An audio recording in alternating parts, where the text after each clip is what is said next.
Bueno, en este marco, en este nuevo marco y en ese escenario político en México en el que Morena gobernaría, ya como se lo decía, 22 estados del país, pues yo quiero agradecer sobre todo que esté con nosotros aquí en el estudio a Sofía Ramírez, quien es maestra en economía y también directora general de México.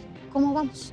Gracias, Sofía, por estar aquí con nosotros, tocaya. Un gusto, Sofía, de estar aquí contigo. Gracias, porque pues evidentemente la jornada de ayer es importante, como cada jornada que se vive en este país, sobre todo porque además cada una es diferente, el contexto cada vez que pasa una elección es distinta. Primero quiero preguntarte, ¿cómo lo viste, ¿no? En todas las esferas, desde la seguridad hasta la participación? Claro, mira, me parece que tocas dos temas súper importantes. La seguridad creo que era uno de los grandes pendientes.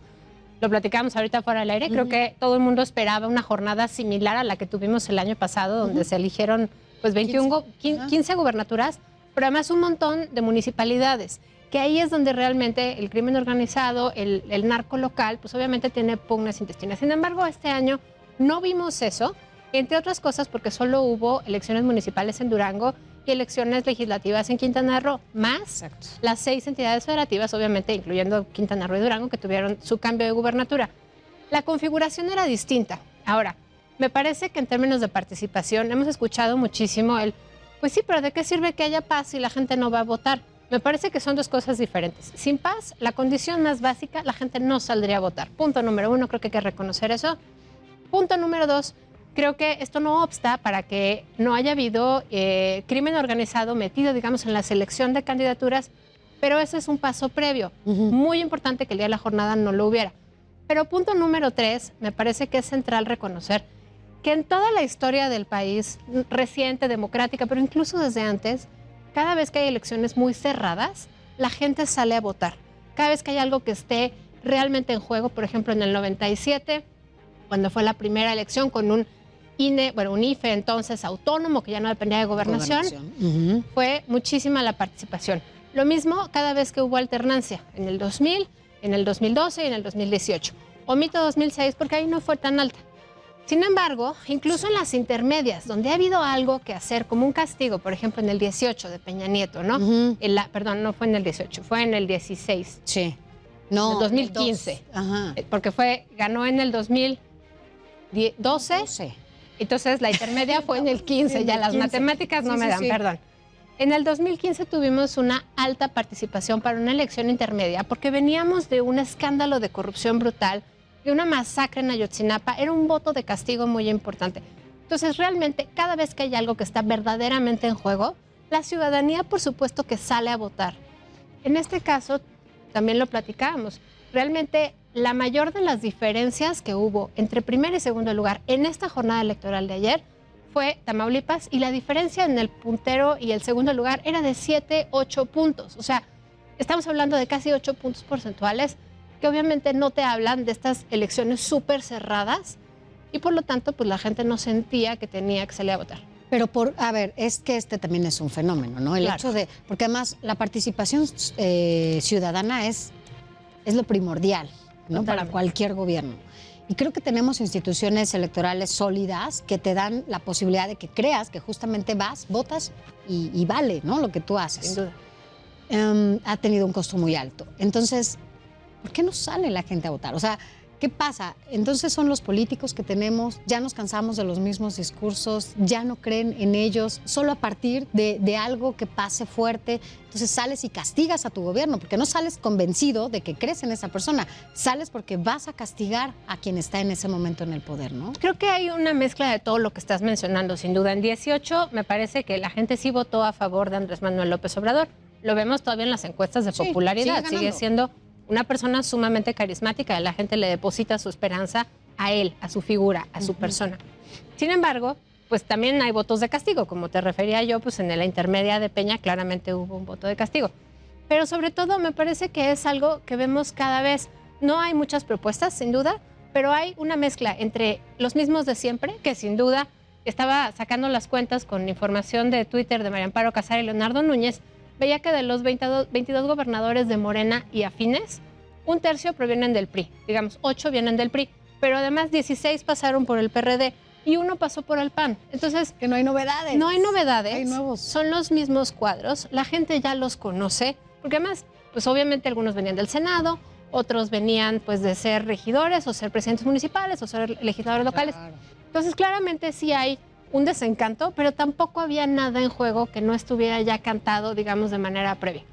Vimos muchas de las exit polls, de las encuestas de salida, donde la gente todavía no decía con mucha certeza por quién había votado y parecía que los márgenes iban a estar muy cerrados. Pero a las 10 de la noche con el conteo rápido y hoy en la mañana con los datos del PREP, regresamos al punto. Tamaulipas fue la más cerrada, pero además Quintana Roo, con la menor tasa de participación de alrededor del 30%, 30 y tantos por ciento, pues tiene una diferencia brutal entre primer y segundo lugar, pues prácticamente de 35 puntos. Entonces, pero es que entonces también están llegando gobernantes con una mínima participación ciudadana, en donde pareciera que los únicos que salen a votar pues es su voto duro, ¿no? Y entonces favorecen. Y entonces, ¿qué está pasando con los otros? Aunque hagan alianzas, finalmente no se consolidan, no logran, no convencen a la gente para que salga, ¿no? Totalmente. Creo que además otro de los elementos es que la gente mayor es la que sale a votar. Los jóvenes tradicionalmente no salen a votar.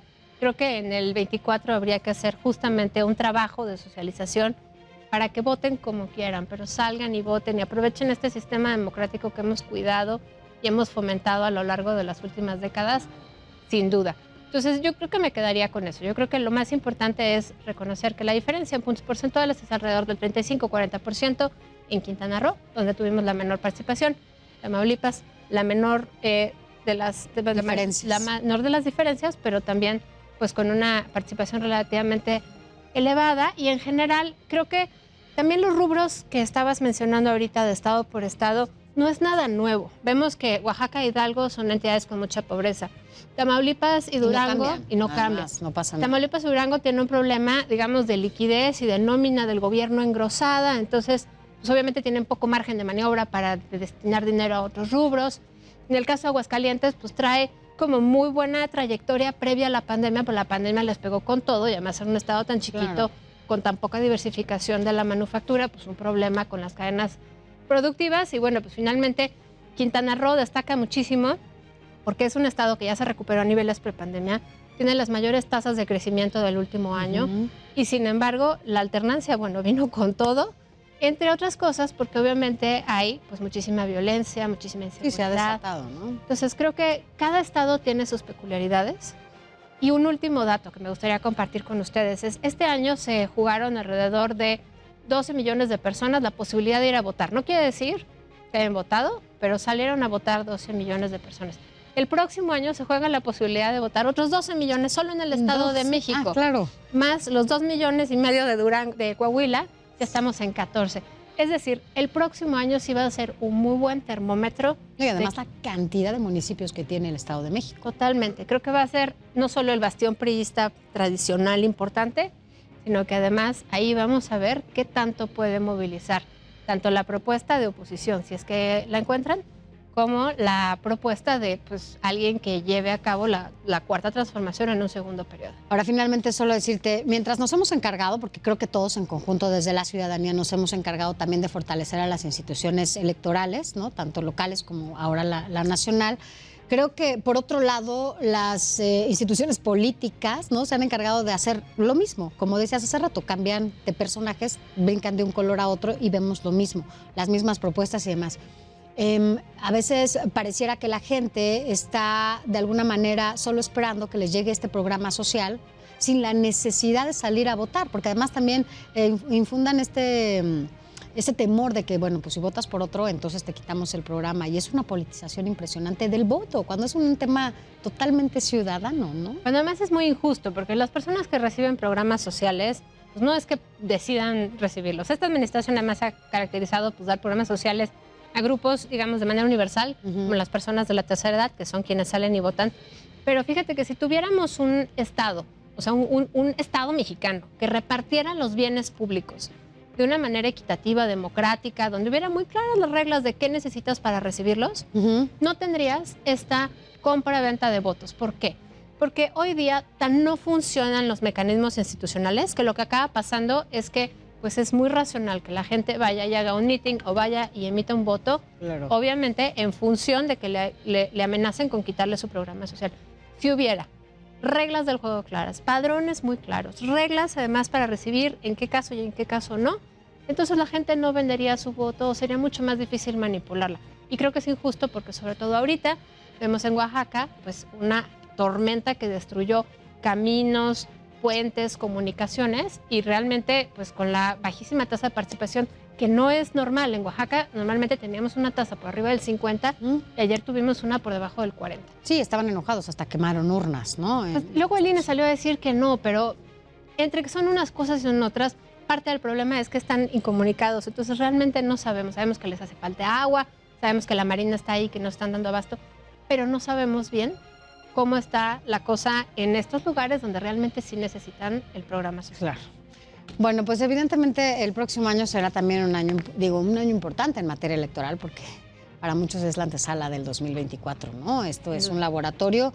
Lo que sí es un hecho es que sin duda el presidente sigue ganando terreno, ¿no? Y sigue ganando mucho territorio todavía en este país. Y la gente, bueno, la gente todavía está, no sé si molesta, apática ya o enojada porque siempre escucha lo mismo, pero todavía falta que participe más, ¿no? Mira, yo creo que no todo está perdido, si me permites el optimismo para cerrar. No, sí. Yo creo que realmente sí importa que la gente salga a votar, insisto, que voten como quieren, pero que salgan a votar, sobre todo porque este año lo que vimos es que a mayor tasa de participación en la revocación de mandato, pues mayor voto a favor de Morena había. Sin embargo, pues obviamente eso tiene que ver con que la gente que es afín al presidente pues va y se moviliza y sale. Claro. En el caso del Estado de México y de Coahuila el próximo año, no vemos esa misma correlación porque están por debajito del promedio de votación nacional en la revocación de mandato. No sabemos cómo va a salir el resultado. No es lo mismo, ¿no? No es lo mismo. Y además hay muchas aguas muy revueltas, entre otras cosas los escándalos de corrupción que pesan sobre la secretaria de Educación, que estuvo además pues como candidata la última vez que hubo elecciones a gobernadora. Y que parece que va a ser otra vez candidata, ¿no? Bueno, por lo menos ya se apuntó. Por lo menos ya se apuntó y seguramente irá a operar porque conoce muy bien el Estado. El tema es que hay estos escándalos de corrupción que además sí manchan la imagen del presidente de yo soy distinto. Y del caso, pues, del PRI, pues tenemos, por ejemplo, a la familia Moreira, que está dividida. En el caso de Hidalgo. Lo que pasó en Hidalgo, ¿no? Pero no deja de ser un tema que obviamente, pues, el PRI ha venido perdiendo todas las candidaturas hasta ahorita y realmente... Pues decía, ¿no? Que finalmente Alejandro Alito, ¿no? Es el presidente de ese partido que más gubernaturas ha perdido. Entonces, no, sin duda. Como ves cómo va cambiando el mapa, se nota. Pero bueno, Sofía, gracias por haber estado aquí con nosotros. Y venía al estudio bien seguido para que hablemos de este tema. Feliz de la vida. Muchas gracias, Sofía Ramírez, maestra en Economía y también directora general de México